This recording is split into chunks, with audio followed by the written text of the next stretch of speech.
17 फरवरी से पाकिस्तान में social media site x को मुसलसल बंदिश का सामना है और इस हवाले से ना हुकूमत इत्मीनान बख्श जवाब दे पा रही है और ना ही इदारे इस हवाले से अदालतों को मुतमईन कर पा रहे हैं। इस वक्त सिंध, पेशावर और इस्लामाबाद हाई कोर्ट में एक्स की बंदिश के खिलाफ मुख्तलिफ दरख्वास्तों पर समातें हो रही हैं और जब जब पाकिस्तान टेलीकम्युनिकेशन अथॉरिटी यानी PTA से एक्स की बंदिश से मुतालिक सवाल किया गया तो उन्होंने इसकी जिम्मेदारी वजारत दाखिला पर डाल दी कि सब कुछ उनके कहने पर किया गया है। और अब वजारत दाखिला से जब जवाब मांगा गया तो उन्होंने ये सारा मामला हसास इदारों पर डाल दिया कि उनकी रिपोर्ट्स की बुनियाद पर एक्स को बंद किया गया है, जबकि कल बाकायदा सिंध हाई कोर्ट में इंटरनेट और सोशल मीडिया साइट एक्स की बंदिश के केस में वजारत दाखिला का जवाब सामने आया था, जिसमें मौक़िफ़ इख्तियार किया गया था कि हसास इदारों की रिपोर्ट्स पर 17 फरवरी को आइंदा अहकामात तक एक्स बंद रखने का खत लिखा था, जबकि 9 मई को 3G और 4G की बंदिश सुबह की सिफारिश पर की गई थी और इस हवाले से केस की मजीद समाअत अब 17 अप्रैल को होगी। सिर्फ यही नहीं, आज एक्स की बंदिश से मुतालिक जस्टिस एजाज अनवर और जस्टिस वक़ार अहमद पर मुश्तमिल पेशावर हाई कोर्ट के 2 रुकनी बेंच ने भी समाअत की है और इस हवाले से वफाकी हुकूमत PTA और दीगर फरीक़ैन को नोटिस जारी करके आइंदा समाअत पर जवाब तलब कर लिया है। यानी मुल्क भर में एक्स की बंदिश से मुतालिक अदालतों से रुजू किया जा रहा है और अब तक इदारों और नौमुंतखब हुकूमत के पास इस अमल का कोई इत्मीनान बख्श जवाब नहीं है। जब 13 मार्च को एक्स की बंदिश से मुतालिक नए वज़ीर इत्तलात अतार से सवाल पूछा गया था तो उन्होंने कहा कि एक्स तो चल रहा है, किसी बंदिश का नोटिफिकेशन है तो सामने लाया जाए। पाकिस्तानी आईन का आर्टिकल जो 19 है वो लोगों को फ्रीडम ऑफ एक्सप्रेशन देता है और उस फ्रीडम ऑफ एक्सप्रेशन का एक अहम प्लेटफॉर्म ट्विटर या एक्स है। तब 17 फरवरी से अब तक ट्विटर कभी जुज़वी और कभी मुकम्मल तौर पर मुअत्तल रहता है, तो क्या आप कौम को बता सकते हैं कि पाकिस्तान में ट्विटर को कब आज़ाद किया जाएगा? देखिए, ट्विटर चल रहा है, ट्विटर पर ट्वीट्स भी चल रहे हैं।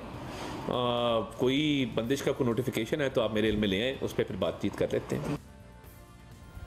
मगर फिर 5 दिन बाद 18 मार्च को अदालत ने तस्लीम किया कि हमारी हुकूमत आने से पहले ही एक्स को बंदिश का सामना था, जिसका कोई सरकारी नोटिफिकेशन नहीं है, इस हवाले से कोई चार्टर बनाने की ज़रूरत है। जबकि 2 दिन पहले वज़ीर दाखिला मोहसिन नकवी ने एक्स की बंदिश का जवाब देते हुए कहा कि टिकटॉक भी अमेरिका में बंद हुआ है और अगर वहाँ ये चीज़ें हो रही हैं तो हमें भी अपने कवानीन पर नज़रसानी करनी पड़ेगी। सोशल मीडिया पर इस वक्त पाबंदी है, ये महकमा दाखिला की इजाज़त से ये बंद हुआ है, किस वजह से बंद हुआ है, कब खुले? आप ज़रूर अपना इजहार करें, जो भी करें, मगर किसी के ऊपर गलत एलिगेशन या कोई चीज़ लगाना बहुत मेरा ख्याल है सबसे बड़ी गलत बात है और जो वो हो रहा है उसको फिक्स होना चाहिए और लॉज आने चाहिए। बहुत ज़्यादा ट्रोलिंग होती है, पाक फौज के हवाले से भी की गई और दीगर अदलिया के खिलाफ भी की जा रही है। मैं तो इसका बड़ा भरपूर सपोर्टर हूँ कि लॉज होने चाहिए और कहीं भी कोई गलत एलिगेशन, आप दुनिया में कहीं और चले जाएं, हर जगह पे मौजूद है लॉज। अभी टिकटॉक बंद हुआ है अमेरिका में, कितनी सारी चीज़ों के बाद उन्होंने चार्जशीट लगा के बंद किया है। अगर वहाँ पर ये चीज़ हो रही है तो हमें भी अपने लॉज को रिव्यू करना पड़ेगा और हमें देखना पड़ेगा।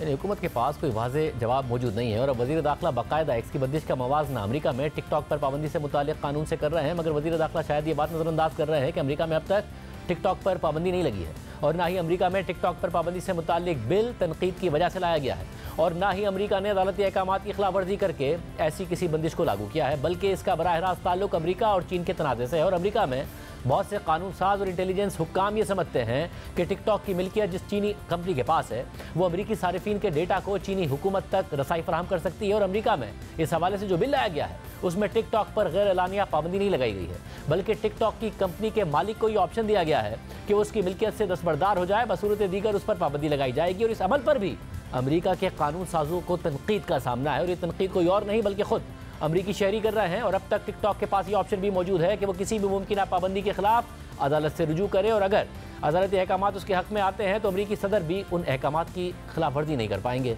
इस पूरी सूरत हाल का जायज़ा लेते हैं। अमरीका के हाउस ऑफ रिप्रेजेंटेटिव्स ने 13 मार्च को एक ऐसे बिल की मंजूरी दी थी जिसमें मशहूर सोशल मीडिया एप्लीकेशन टिकटॉक के पास अमेरिका में सिर्फ 2 ऑप्शंस रह गए थे, या तो टिकटॉक की पेरेंट कंपनी बाइटडांस इस प्लेटफॉर्म से दस्तबरदार हो जाए और ख़ुद को अलहदा कर ले, या वो अमेरिका के ऐप स्टोर्स में टिकटॉक पर मुकम्मल पाबंदी के लिए तैयार हो जाए। और इस पेशरफ ने अमेरिका में मौजूद 17 करोड़ टिकटॉक सारिफीन को परेशान कर दिया है। 13 मार्च को अमेरिका के हाउस ऑफ रिप्रेजेंटेटिव्स में protecting American from foreign adversary controlled applications act के नाम से ये बिल पेश किया गया और इस बिल की हिमायत में हाउस ऑफ रिप्रेजेंटेटिव्स के 352 अरकान ने वोट दिया था, जबकि इसकी सिर्फ 65 अरकान ने मुखालफत की थी और बहुत से अमरीकी कानून साजों का ख्याल है कि टिकटॉक की पेरेंट ऑर्गेनाइजेशन बाइटडांस चीन की हुकूमत को 17 करोड़ अमरीकी टिकटॉक सारिफीन के ज़ाती डेटा तक रसाई दे सकती है और ये एप्लीकेशन अपने आदी बना देने वाले एल्गोरिथम्स के जरिए अमरीकियों पर असरअंदाज भी हो सकती है। जबकि अमरीका में इस बिल के मुखालिफिन ने आज़ादी इज़हार राय से मुतालिक अपने खदशात का इजहार कर दिया है और वाज़े किया है कि टिकटॉक ने अमरीकी सारिफीन के डेटा को तहफ़्फ़ुज़ फराहम करने के लिए अहम इक़दाम किए हैं, जिसमें उनका डेटा अमरीकी सर्वर्स में महफूज करना शामिल है। और टिकटॉक ने खुद भी वाज़े किया है कि उससे चीनी हुकूमत की तरफ से किसी डेटा का कोई तकाजा नहीं किया गया और अगर उससे तकाजा किया भी जाएगा तो वो डेटा तक रसाई नहीं देगा। जबकि रवा माह टिकटॉक के सीईओ ने अमरीकी कांग्रेस के सामने अपना बयान रिकॉर्ड कराते हुए दावा किया था कि टिकटॉक की पेरेंट कंपनी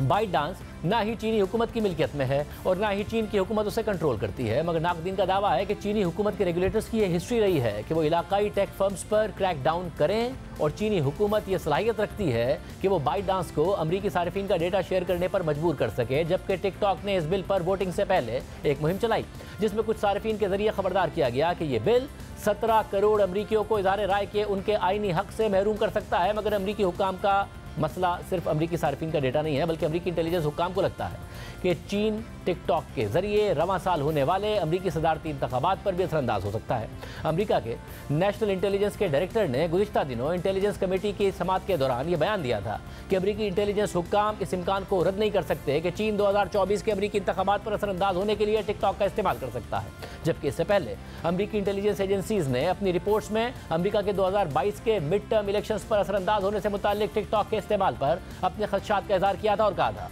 कि टिकटॉक अकाउंट्स जो चीन के प्रोपेगेंडा मशीनरी के तहत चल रहे हैं, उन्होंने अमेरिका के मिड टर्म इंतखाबात में अमेरिका की दोनों सियासी जमातों को टारगेट किया है। जबकि चीन ने हाउस ऑफ रिप्रेजेंटेटिव्स की वोटिंग पर रद्दअमल देते हुए कहा था कि अमेरिका की तरफ से टिकटॉक पर पाबंदी की कोशिश बुलिंग है जो बैकफायर करेगी और ये प्रैक्टिस मार्केट ऑपरेशंस में खलल डालेगी, सरमायाकारों के एतमाद को मजरू करेगी और आलमी मुआशी ऑर्डर को सबोटाज करेगी। अहम बात यह है कि ये बिल अब तक अमरीकी सेनेट से मंजूर नहीं हुआ है, मगर इसे व्हाइट हाउस और अमरीकी सदर जो बाइडेन की हिमायत हासिल है, क्योंकि जो बाइडेन ने यह वादे कर दिया है कि अगर यह बिल अमरीकी कांग्रेस से मंजूर हो जाता है तो वो इस पर दस्तखत कर देंगे। लेकिन इस बिल को हतमी शक्ल देना इतना आसान नहीं होगा, क्योंकि बाज़ अमरीकी नौजवान टिकटॉक सारिफीन इससे नाला हैं और इन सारिफीन में बेशतर जो लोग हैं वो नौजवान तबका है जो अमेरिका के अगले इलेक्शंस में अहम किरदार अदा करेगा और उनकी तरफ से अभी से ही टिकटॉक पर किसी भी मुमकिन पाबंदी से मुतालिक अमरीकी कानून साजों और नुमाइंदों पर दबाव बढ़ाया जा रहा है। टिकटॉक पर ही बाज़ ऐसी वीडियोस पोस्ट की गई हैं जिसमें यह नज़र आ रहा है कि एप्लीकेशन के सार्फिन अपने अपने हल्के के नुमाइंदों को फ़ोन करके ऐसे किसी भी बिल की मुखालफत करने का कह रहे हैं और बसूरत दीगर मुखालिफ उम्मीदवार को वोट देने की धमकी भी दे रहे हैं। और मुबसरीन का दावा है कि जो बाइडेन के लिए अगले सदारती इंतखाबात के लिए ये एक अच्छी हिकमत अमली नहीं होगी कि वो एक बड़ी तादाद में नौजवान वोटर्स को खुद से दूर कर दें, और वो भी एक ऐसे वक्त में जब उनके मुखालिफ डोनाल्ड ट्रंप ने टिकटॉक पर पाबंदी की मुखालफत करने का कह दिया है, जो दिलचस्प तौर पर उनकी माजी के मौक़िफ़ के बिल्कुल बरक्स है। सिर्फ यही नहीं, अगर ये बिल सेनेट से मंजूर भी हो जाता है और कानून की शक्ल भी इख्तियार कर लेता है तो टिकटॉक ने इस हवाले से इशारा दे दिया है कि वह ऐसे किसी भी कानून को अदालत में चैलेंज कर देगी। लेकिन अगर ये बिल कानून बनने के बाद बरकरार रहता है तो टिकटॉक के पास सिर्फ 5 महीने होंगे कि वो खुद को अपनी पेरेंट कंपनी बाइटडांस से अलग करे, वरना अमेरिका में ऐप स्टोर्स पर टिकटॉक पर पाबंदी लग जाएगी। और पाबंदी की सूरत में कोई भी ऐप स्टोर अगर टिकटॉक की एप्लीकेशन को जगह देगा तो इस पर मौजूदा बिल के मुताबिक $5000 फी यूज़र के हिसाब से जुर्माना आयद होगा। यानी उस ऐप स्टोर के जितने सार्फिन होंगे फी सारे $5000 के हिसाब से उस पर जुर्माना आयद किया जाएगा। और इस सूरत में अगर एप्पल या गूगल पर ऐसी किसी भी खिलाफ वर्जी पर जुर्माना लगेगा तो दोनों कंपनियों पर लगभग अलग अलग $850 अरब तक का जुर्माना आयद हो सकता है। साथ ही अब तक ये वादे नहीं है कि किसी भी मुमकिन पाबंदी से बचने के लिए क्या बाइटडांस टिकटॉक को फरोख्त करने पर रजामंदी जाहिर करेगा, और अगर ये रजामंदी जाहिर भी होती है तो कौन सी अमरीकी कंपनी या फर्द टिकटॉक को खरीदने का और किस कीमत पर खरीदने का मुआहिदा करेगा, क्योंकि टिकटॉक की मालियत $100 अरब तक बताई जाती है।